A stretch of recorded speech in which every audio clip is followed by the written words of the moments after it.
এসো দিনের পথে কোরআন হাদিস পড়ি আলোর দিশারি আলোর দিশারি। আসসালামু আলাইকুম ওয়া রাহমাতুল্লাহি তাআলা ওয়া বারাকাতুহু। আহমাদুল্লাহ তাআলা আলা আফদালিহি ওয়া সালাতু ওয়াসসালামু আলা রাসূলিল্লাহ বাদ। সুপ্রিয় দর্শক, কাছে কিংবা দূরে, বিশ্বজুড়ে বাংলা ভাষাভাষী যারা যেখান থেকে দেখছেন, আপনাদের প্রিয় অনুষ্ঠান আল আরফা ইসলামী ব্যাংক পিএলসি নিবেদিত আলোর দিশারি, powered by Isomar agricare, co-sponsored by হোমাম ল্যান্ড ডেভেলপমেন্ট এবং বেবি বাজার। প্রিয় দর্শক, পুরো অনুষ্ঠানটি অনলাইন পার্টনার হিসেবে রয়েছেন বাণিজ্য প্রতিদিন। আজকেও আমরা অত্যন্ত চমৎকার একটি গুরুত্বপূর্ণ বিষয় নিয়ে আলোচনা শুনবো। আলোচনা করার জন্য আমাদের স্টুডিওতে উপস্থিত হয়েছেন দুজন বিজ্ঞ আলোচক। চলুন তাদের সাথে পরিচিত হয়ে নেই। আমাদের সাথে উপস্থিত আছেন আমার ডান পাশে বরগুনা ২ আসনের সাবেক এমপি এবং বিএনপির সম্মানিত ভাইস চেয়ারম্যান আলহাজ নুরুল ইসলাম মনি। আসসালামু আলাইকুম ওয়া রাহমাতুল্লাহি ওয়া বারাকাতুহু। আমার বাম পাশে রয়েছেন বিশিষ্ট মিডিয়া ব্যক্তিত্ব, তরুণ আলোচক হাফেজ মাওলানা মোহাম্মদ মিরাজুল ইসলাম কমারি। আসসালামু আলাইকুম ওয়া রাহমাতুল্লাহি তাআলা ওয়া বারাকাতুহু। মোহতারাম, কেমন আছেন আপনারা? আলহামদুলিল্লাহ, আপনি কেমন আছেন? আলহামদুলিল্লাহ। প্রিয় দর্শক, আজকেও আমরা অত্যন্ত চমৎকার একটি বিষয় নিয়ে আলোচনা শুনবো। আজ আমরা কথা শুনবো বান্দার হক। যেমনিভাবে আমরা আল্লাহ রাব্বুল আলামিনের ইবাদত বন্দেগী করি, নামাজ, রোজা, হজ, জাকাত, আল্লাহর ইবাদতের পাশাপাশি বান্দার কিছু হক রয়েছে। একজন মানুষের উপরে আরেকজন মানুষের হক রয়েছে। এই বান্দার হক নিয়ে আজকে ইনশাআল্লাহ আলোচনা শুনবো। তবে আলোচনার পূর্বে চলুন আমরা পবিত্র কালামুল্লাহ শরীফ থেকে তেলাওয়াত শুনে আসি। أعوذ بالله من الشيطان الرجيم. بسم الله الرحمن الرحيم. وسيق الذين اتقوا ربهم إلى الجنة زمرا حتى إذا جاءوها وفتحت أبوابها وقال لهم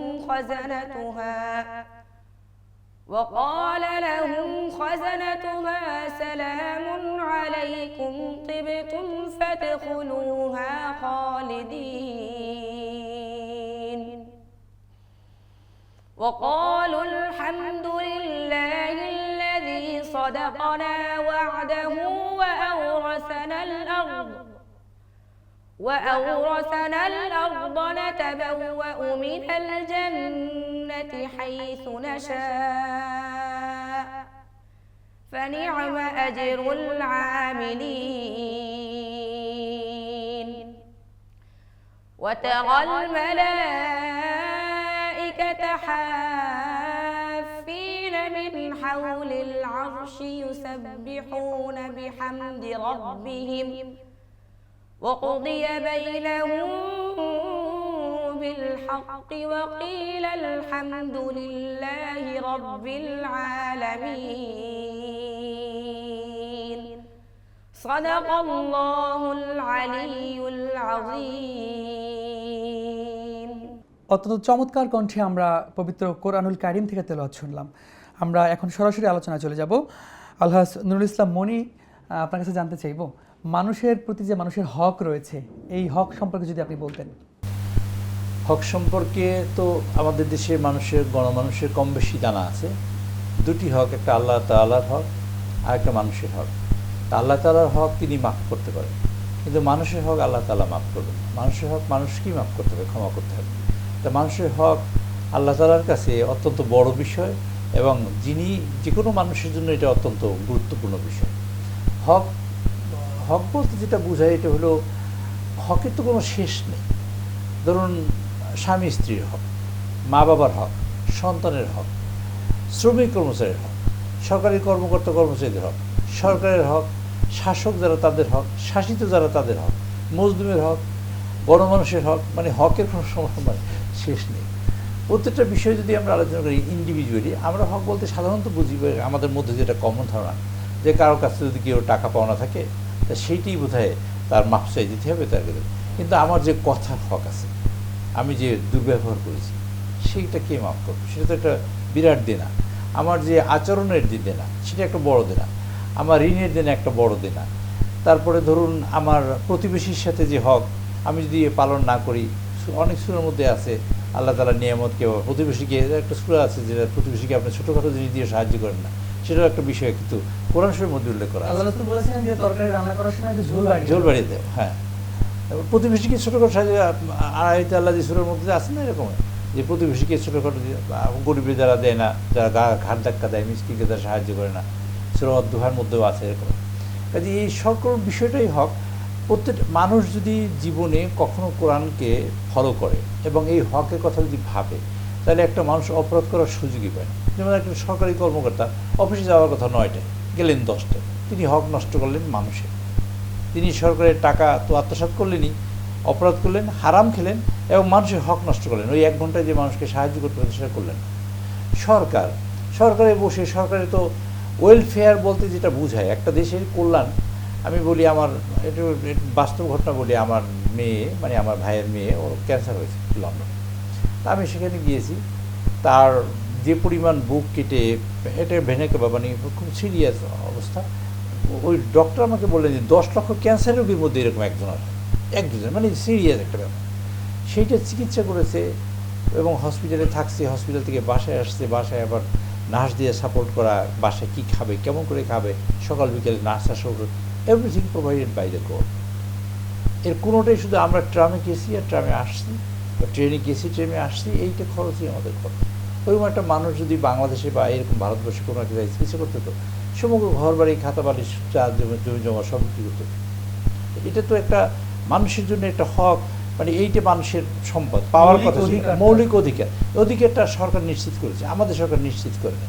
আমাদের সরকার বিষয়টাকে নিশ্চিত করেছে, আপনার মৃত্যুটাকে নিশ্চিত করেছে। যে আজরাইল এসে কী করবে, তার সে গুলি করে মারবে। সে এখানে ওই যে তার কিছু পেটোয়া বাহিনী ছিল, ধরেন, সেটা করতে পেরেছে। হেলিকপ্টার থেকে গুলি করেছে, আপনি দেখছেন কোথায়। এটা তো আমাদের সরকারও হক পালন করেছে, তার যেটা হক মনে করছে, বিশ্বাস করেছে, সেটা পালন করেছে। এবং এখন তো ভিডিও তো ভাইরাল হচ্ছে, আপনি দেখছেন কিনা জানি না, শেখ হাসিনার একটা ভিডিও কয়েকদিন আগে আসছে যে কীভাবে মানুষ মারবে, তার একটা ভিডিওটা ভাইরাল হয়েছে কিনা আপনি দেখছেন কিনা জানি না। হেলিকপ্টার থেকে গুলি করবে এবং র্যাবকে বলা আছে, যে বলছে এটা ফাঁস হয়েছে, সেটা কিন্তু এমনি সে করেনি, র্যাব করেছে। আবার কেউ একজন বলতে যে মোহাম্মদপুরে তো এই প্রবলেম চোখে, তো মোহাম্মদপুরে হেলিকপ্টার পাঠাবো না, র্যাব পাঠাবো বড় করে, ওদের র্যাব আমাদের নির্দেশ দেওয়া আছে, ওদের আপনার বলতে হবে। এই যে মানুষ মারার প্রক্রিয়াটা, একটা শিশু, কালকে একটা ভিডিওতে দেখলাম, একটা শিশু উপর থেকে গুলি করলে, দাঁড়ানো শিশু ছোট্ট বসে পড়ে গেল মাটি, এটা একটা বেরিয়ে গেল। কাজে এটা নির্মম যে ঘটনা ঘটিয়েছে, তারপর একটা মানুষকে গুলি করেছে, তার তো চোখ বন্ধ হয়ে গেছে, তারপরে এই মানুষ সে আহত হয়েছে এবং মানবেতর জীবনযাপন করছে, কাতরাচ্ছে, হসপিটালে বেড়ে আছে, আর নিহত যারা হয়েছে তারা হয়েছে। এই যে সরকারের যে দায়িত্বটা পালন করার কথা ছিল, শুধুমাত্র ক্ষমতায় থাকার জন্য মানুষের এই হককে সে নষ্ট করছে। মানুষের এইখানে হক, আমি যদি বলি আমার দেশে, আমি একজন মুসলমান, আমার দেশে আমার হক কী? আমি মসজিদে যাবো, এটা আমার হক, আমি মনে করি। আমি নামাজ পড়বো, এটা আমার হক। আমি ধরেন, উনি একজন মসজিদের ইমাম, আমি মসজিদের ইমাম, তার পছন্দ মতো মুসলমানের জন্য যে বয়ান দরকার সে বয়ান করবে, সেটা উনি করতে দেবেন না। ওনার ডিবি ডিসাইড করে দিবে এই বয়ানই করতে পারবে, এর বাইরে কোনো বয়ান করতে পারবে না। প্রথমত ইমাম সাহেবের হককে টোটালি ক্ষুণ্ণ করেছে, আবার আসবো ইনশাআল্লাহ। মোহতারাম মাওলানা মিরাজুল ইসলাম কমারি, আপনার কাছে জানতে চাইবো যে এই যে মানুষের হক নষ্ট করা হচ্ছে, এই হক নষ্ট করার মাধ্যমে যে আমাদের ইমানের যে একটা দুর্বলতা হচ্ছে, এটার থেকে আসলে ফিরে আসার, কামব্যাক করার উপায়গুলো যদি আপনি বলতেন আমাদেরকে। ধন্যবাদ মহতারাম। আলহামদুলিল্লাহিল আজিজিল হামিদিল কদিরিল ওয়াহিদিল হাকিম, ওয়াসসালাতু ওয়াসসালামু আলা রাসূলিহির রাউফির রহিম। قد قال الله تبارك وتعالى في كلامه المجيد والفرقانه الحميد: فأعوذ بالله من الشيطان الرجيم، بسم الله الرحمن الرحيم، فتلقى آدم من ربه كلمات فتاب عليه إنه هو التواب الرحيم। صدق الله العظيم। জি মহতারাম, বিএনপির সম্মানিত ভাইস চেয়ারম্যান, প্রথিতযশা রাজনীতিবিদ, উনি সায়েন্টিফিক ব্যাখ্যাও দিয়েছেন এবং বাস্তব চিত্র তুলে ধরেছেন যে বিগত এই যে 16-17 বছরে যে আমরা যে কি নির্যাতিত মানুষ, নিপীড়িত, খুব এর যে সংক্ষেপে কয়েক ঘন্টা আলোচনা কয়েক মিনিটে স্যার করেছেন। তা আপনি যে কথাটা বলেছেন, যে আমি যে আয়াতটা তিলাওয়াত করেছি প্রাসঙ্গিক ক্রমে, যে আল্লাহ তাআলা আজ থেকে 1500 বছর আগে রাসূল করিম সাল্লাল্লাহু আলাইহি ওয়াসাল্লামের উপর অবতীর্ণ সর্বশেষ আসমানি কিতাব কুরআনুল কারীমে হযরত আদম আলাইহিস সালামের তওবা কবুলের ইতিহাস তুলে ধরেছেন। এখানে হকের কথাও আসবে। এখন তওবা বলতে নবী রাসূলুল্লাহ কিন্তু নিষ্পাপ, মাসুম, যেমন ছোট মাসুম বাচ্চাও কিন্তু একটা মাসুম, নবীদের একটা সিফত। তারা গুনাহ করেন না, ভুল হয়েছে, তবা আদম আলাইহিস সালাম যে একটা ভুল করলেন কোথায়, বেহেশতে। পৃথিবীতে আসার পর তিনি যখন শত শত বছর তওবা করলেন, এক সময় আল্লাহর পক্ষ থেকে তিনি কিছু বাক্য লাভ করলেন, সেই বাক্য উচ্চারণ করে তিনি তওবা করলেন, আল্লাহ তাকে মাফ করে দিলেন। আল্লাহ হচ্ছেন তওবা কবুলকারী, আল্লাহ হচ্ছেন ক্ষমাশীল। এখন যারা এই যে মানুষের হক নষ্ট করলো, হক নষ্ট করলে এর থেকে তওবার উপায়টা কি? ইমাম, আপনি নামাজ পড়েন না, রোজা রাখেন না, জাকাত দেন না, জিনা করেছেন, বেবিচার করেছেন, গান বাদ্য করেছেন, নিরাশ হবার কিছু নাই। একটা বার ভালো করে তওবা করুন, আল্লাহ রাব্বুল আলামিন শিশুর মতো আমাকে নিষ্পাপ ঘোষণা করে দিবে। যেমন হাদিসে কুদসিতে আমার আল্লাহ বলেন, ইয়া ইবনে আদম লাউ বালাগা যুনুবুকা আনানাস সামা সুম্মা আস্তাগফারতানি লাগাফারতু লাক। হে বনি আদম, তোর গুনাহ জমে জমে যদি আমার আকাশের মেঘমালা পর্যন্ত পৌঁছে যায় রে বান্দা, তারপর তুই যদি কায়মানে বাক্যে তওবা করিস, আমি আল্লাহ কসম করে বলি তোর গুনাহ সব মাফ করে শিশুর মতো নিষ্পাপ ঘোষণা করে দেব। রহমাতুল্লাহ। আল্লাহ তাআলা সূরা ফুরকানে বলেছেন যে ইল্লা মান তাবা ওয়া আমানা ওয়া আমিলা আমালান সলিহা ফাউলাইকা ইউবাদদিলুল্লাহু সাইয়্যাতিহিম হাসানাত।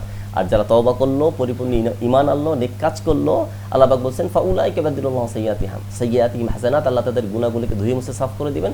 ওয়া কানাল্লাহু গফুরুর রহিমা, নিশ্চয় আল্লাহ ক্ষমাশীল, নিশ্চয় আল্লাহ দয়ালু।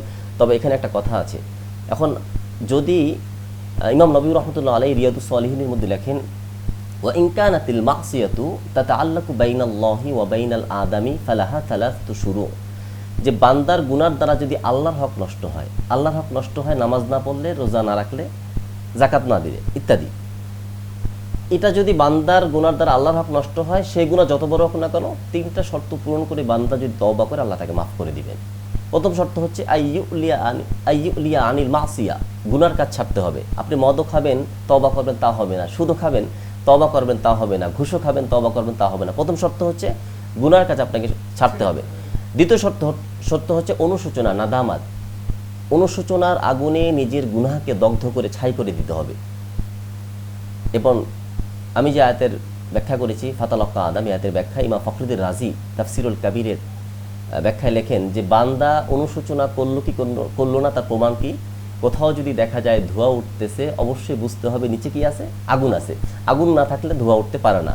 বান্দা যদি অনুশোচনার আগুনে, অনুশোচনার কারণে যদি তার চোখে, তওবার কারণে চোখের পানিগুলো ঝরবে, তখন বুঝতে হবে তার তওবার কারণে অনুশোচনার আগুন জ্বলেছে, সেজন্য তার চোখে পানি এসেছে। তাহলে প্রথমে আল্লাহর হক যদি নষ্ট করে, তাহলে প্রথমে তার গুনাহ ছাড়তে হবে, তার অনুশোচনা করতে হবে। তৃতীয় হচ্ছে আইয়া জামা আল্লাহ ইয়াউদা ফিহা আমাদা, জিন্দেগিতে কোনো দিন আর সেই গুনাহ কাজে সে ফিরবে না।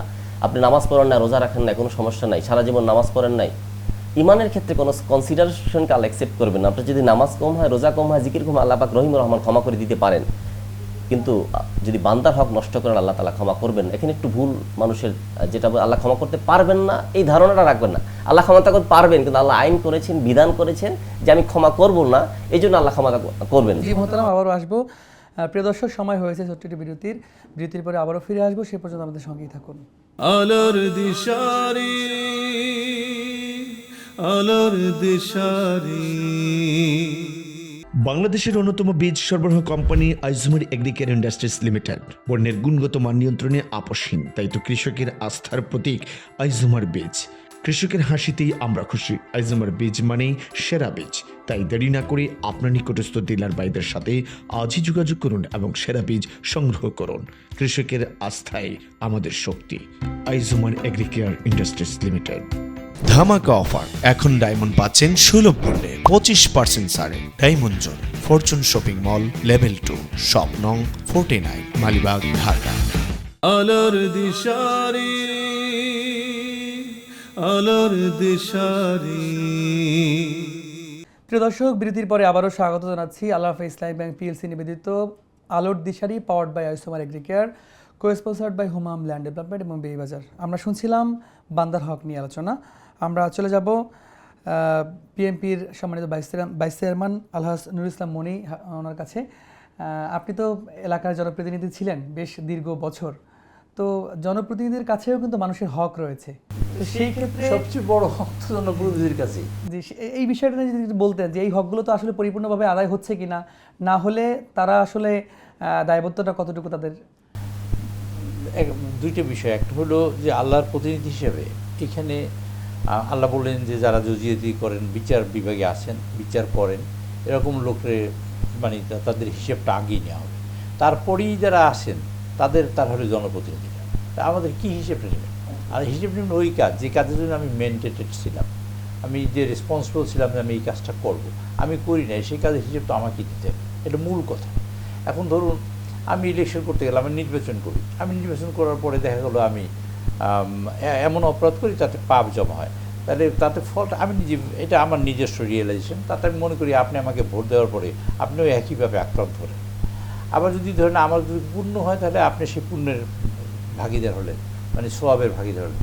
আমি মনে করি কি জনপ্রতিনিধিদের দায়িত্ব অনেক বেশি। কিয়ামতের মাঠে দাঁড়াবো এবং আল্লাহ রাব্বুল আলামিনের সামনে দাঁড়িয়ে তার কাছে জবাবদিহি করতে হবে, এই রিয়েলাইজেশন যে মানুষের মধ্যে আসবে সেই মানুষই মানুষের কল্যাণের জন্য কাজ করার চেষ্টা করবে। এখন এই দেশের একটা প্রবলেম হয়েছে এরকমের, যেমন ধরুন এদেশের রাজনীতি যারা করে, বিশেষ করে আমাদের দেশের রাজনীতি যারা করে, তাদের টার্গেট থাকে এক ধরনের, কথা বলে আর এক ধরনের, টার্গেটের সাথে কথার মিল থাকে না। যদি আল্লাহ একটা নির্দিষ্ট সময়ের জন্য মানুষকে সম্মানিত করেন, আমি 5 বছর নির্বাচিত, আমি তো ভবিষ্যতে আর কখনো নাও হইতে পারি, আগেও উদাহরণ ছিলাম না, এই নির্দিষ্ট সময়ের জন্য আমাকে যদি জিজ্ঞাসা করেন নুরুল ইসলাম তোমাকে আমি 5 বছরের জন্য যে সম্মানিত করেছিলাম বা দায়িত্ব দিয়েছিলাম, তুমি কী কী কাজ করেছো, গরিবের কী হক পালন করেছো। আল্লাহ একটা সুরের মধ্যে আছে, আল্লাহ রাব্বুল আলামিন নবী করিম সাল্লাল্লাহু আলাইহি সাল্লামের কাছে এক ভদ্রলোক আসছেন ইমান মানে কী বলে তার ইমান করার জন্য বা না বায়াত হওয়ার জন্য আসছে। তখন তিনি তাকে দায়িত্ব না মানে গুরুত্ব না দিয়ে আর একজন আসার কাছে গুরুত্ব দিচ্ছে, এক পয়সার লোকের কাছে। তাই কোনো একটা সুরা কী জানো আমি নাম বলতে পারলাম না। তো সেখানে বলেছেন যে আপনি তো নবী, আপনি তো ওই যে লোক যে আপনার জন্য ইমান নেওয়ার জন্য যে আসছে, ইমান গ্রহণ মানে ইসলাম গ্রহণ করার জন্য, আপনি তাকেই তো গুরুত্ব দেওয়া উচিত ছিল। আপনি আল্লাহ তখন নবীজির সাথে কথা বলতে মানে বলেছেন এবং ওহী নাজিল করেছেন। কাজে এই ছোট্ট ঘটনাটাকেও আল্লাহ তখন কিন্তু অ্যাড্রেস করেছেন, এটাই ছোট্ট ঘটনাটাকে। আর আমরা প্রত্যেক জীবনে যে পরিমাণ কাজ করি, গম চাউল ট্রান্সফার, পোস্টিং, তদবির, জমি দখল, এই মানে তালাক, মানে বিচার, এই ও 7 পাঁচের কোনো সীমা নাই, সীমাহীন। এখন আপনি চাইলে অপরাধের সাথে জড়াতে পারেন, আপনি না চাইলে অপরাধ না করে পারেন। এখন আমার ক্ষেত্রে যদি ব্যক্তি আমাকে জিজ্ঞেস করেন, আমি আমার জীবদ্দশায় আমি চেষ্টা করেছি, আমার জীবদ্দশায় আমি চেষ্টা করেছি যে আমি কোনো মানুষের হক নষ্ট না করি, এটা চেষ্টা করেছি। আমি চেষ্টা করেছি, যেমন আমি দ্বিতীয়বার যখন এমপি হই স্বতন্ত্র, আমি আগে প্রথমবার স্বতন্ত্র এমপি হয়েছি, দ্বিতীয়বারও স্বতন্ত্র এমপি হয়েছি, সেটা 91 সালে শাহাবুদ্দিন সাহেবের সময়। বিচারপতি শাহাবুদ্দিন সাহেবের সময় বাংলাদেশে 2 জন স্বতন্ত্র এমপি হয়েছে, আমি এবং মেজর হাফিজ সাহেব, আর কোনো এমপি হয় না বাংলাদেশে। তা আমি তখন একটা পোস্টার দিয়েছিলাম, এটা বলার লাগে প্রসঙ্গক্রমে, যে আমাকে ভোট দেবেন না, এইটি লিখছি প্রথমে। বাংলাদেশে কোনো লোক এই পোস্টার দিচ্ছে কিনা আমি জানি না, আমি বিশ্বাস করি কেউ দেয়নি। 2 কালারের পোস্টার ছিল, লাল কালার দিয়ে লিখছি আমাকে ভোট দেবেন। তারপর আমি নিজে 7টা পয়েন্ট লিখছি, 1 2 3 4 আমি বলছি যে আপনাদের কোনো সম্পদ যদি আমি তছরূপ করে থাকি আমাকে ভোট দিতে হবে। তারপর আমার হাত দিয়ে আপনাদের কোনো সম্পদ নষ্ট হয়ে থাকলে আমাকে ভোট দেবেন। তারপর আমি যদি এলাকায় সবচেয়ে বেশি কাজ না করে দিই বিগত এমপিদের চেয়ে আমাকে ভোট দেন। আমি যদি এলাকায় বিগত এমপিরা সবাই মিলে যে পরিমাণ লোকের চাকরি দিয়েছে, আমি যদি আসে বেশি না করে থাকি আমাকে ভোট দেন। এরকমও আমি 7টা পয়েন্ট লিখছি। তারপর আমাকে মানুষের ভোট দিয়ে দিচ্ছে। আমি মনে করি আমার জীবনে যদি কোনো এমপি ভবিষ্যতে কী হবে, পরে কী হবে, আগে কী হয়েছে জানি না, যেহেতু বেস্ট টাইম মানে আমি বলি কি বেস্ট এমপি জীবনটা আমি পার করেছি। সেই সময় আমি নিজেকে পরীক্ষার মধ্যে রেখেছি। আবার বলছি যে কারোর মধ্যে যদি কোনো অপরাধ আমি করে থাকি তাকে আমাকে ভোট দিতে হবে। আবার ভোটের সময় বলি আমার চেয়ে যদি আপনার ভালো লোক পায় তাকে ভোট দিন, আমার চেয়ে ভালো লোক পেলে। এইসব কাজগুলো হলো নিজেকে পিউরিফাই করার জন্য যে জিনিসটা, সেটা হলো নিজেকে ডিটারমাইন্ড করা, আল্লাহর কাছে সারেন্ডার করা। আমার সকল কিছু আল্লাহকে সারেন্ডার করেছি, আর আমি ডিটারমাইন্ড আমি এই কাজ করবো। যেমন আমি চা খাইতাম, আমি চা খাওয়া প্রত্যেকের জায়গা থেকে যদি কনসার্ন হয় তাইলে তো কোনো অপরাধবোধও থাকে না। নিজের মধ্যে যদি সেটাকে সে উপলব্ধি করতে পারে যে আসলে আমি আসলে একজনের হক নষ্ট করতেছি, এইটা যদি সে উপলব্ধি করতে পারে তাহলে তো তার দ্বারা আসলে একটা শব্দ বলতে চাই, হক নষ্ট না, আমি অপরাধ করতেছি, কোনো অপরাধ করবো না, এই সিদ্ধান্তটা নিজের হইতে হবে। আর সেই সিদ্ধান্তটা দিতে পারে যদি যার মধ্যে আল্লাহর ভয় আছে আর যার মধ্যে এই ইসলামের মানে সিটে ফোটাও আছে, অ্যাটলিস্ট তার মধ্যে যার মধ্যে আছে, তাহলে কেবল তার মধ্যে তৈরি হতে পারে যে আল্লাহকে সিজদা দিয়ে সারেন্ডার করতে চায় যে আমার all will Allah for you, তোমার জন্য, তোমার সিদ্ধান্তই আমার সিদ্ধান্ত, তোমার প্ল্যানই আমার প্ল্যান। এইটা করলেই একটা মানুষের তখন এই অপরাধগুলো করবে না, মানে অপরাধ থেকে বেরিয়ে আসবে। ধন্যবাদ স্যার, অত্যন্ত চমৎকার বলেছেন। আপনাদের দুজনকে মোবারকবাদ জানাচ্ছি স্টুডিওতে যুক্ত হওয়ার জন্য। আপনাকে অনেক অসংখ্য ধন্যবাদ। আসসালামু আলাইকুম রহমতুল্লাহ বরকাতুহ। প্রিয় দর্শক, আমরা শুনছিলাম বান্দার হক সম্পর্কে আলোচনা। আল্লাহ রাব্বুল আলামিন আমাদেরকে বান্দার হক পরিপূর্ণ আদায় করার তৌফিক দান করুক, আমিন। আজকের মতো বিদায় নিব। ভালো থাকবেন, সুস্থ থাকবেন, সুন্দর থাকবেন। দেখা হবে আগামী পর্বে আরও কোনো জীবন ঘনিষ্ঠ বিষয় নিয়ে। সে পর্যন্ত ভালো থাকবেন। আর বিদায়ের আগে আমরা একটি ইসলামী সঙ্গীত শুনতে শুনতে বিদায় নিব। আসসালামু আলাইকুম। হেরা হতে হেলে দুলে নুরানি তনু কে আসে হায়, সারা দুনিয়ার হেরে মেরে পর্দা, সারা দুনিয়ার হেরে মেরে পর্দা খুলে খুলে যায় সে যে আমার কমলিওয়ালা, কমলিওয়ালা সে যে আমার কমলিওয়ালা, কমলিওয়ালা। তার ভাবে বিভোর রাঙা পায়ের তলে, তার ভাবে বিভোর রাঙা পায়ের তলে পর্বত জঙ্গল টলো মলো টলে, তার ভাবে বিভোর রাঙা পায়ের তলে পর্বত জঙ্গল টলো মলো টলে। খুরমা খেজুর বাদাম জাফরানি ফুল ঝরে ঝরে যায় সে যে আমার কমলিওয়ালা, কমলিওয়ালা সে যে আমার কমলিওয়ালা, কমলিওয়ালা।